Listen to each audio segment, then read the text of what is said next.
네, 안녕하세요 여러분. 여러분들의 운동과 영양에 도움을 드릴 점코치라고 합니다. 오늘은 다이어트 들어가기 전 우리의 밥상, 한국인의 밥상에 대해서 재밌게 다뤄보겠습니다.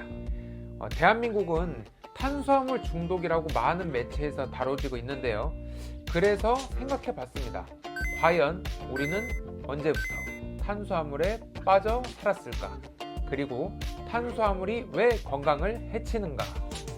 이 영상을 보고 계시는 여러분에게 제가 이런 질문을 한번 해보겠습니다. 사람은 무엇을 먹고 사나요?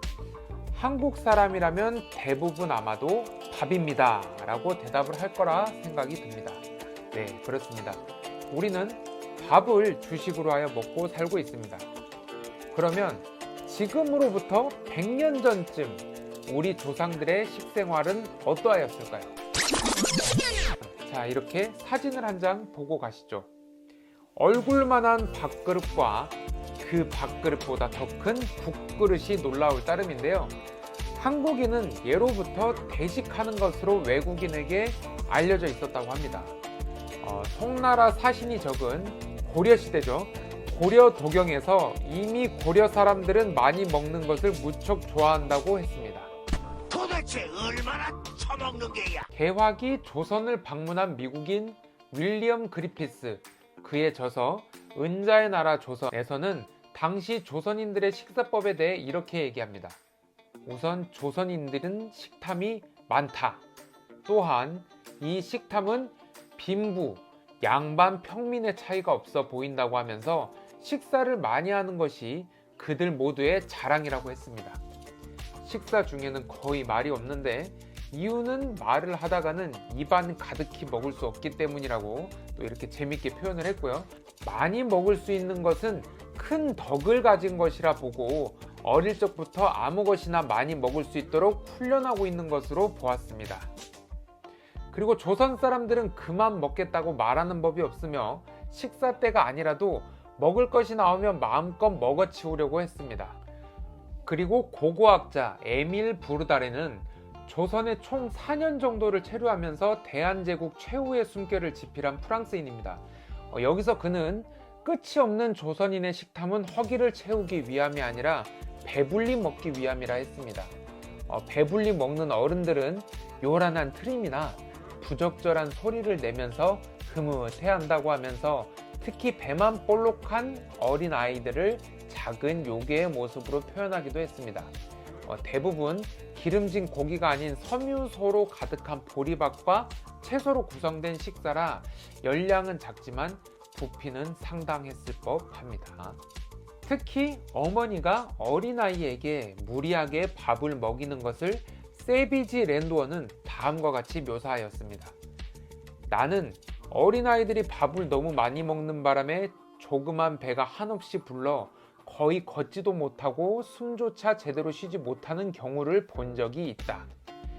나는 이런 상태에 있는 자식을 보면서 흐뭇한 미소를 짓고 있는 한 어머니에게 배가 터질까 걱정이 되지 않습니까? 라고 한번 물어보았다.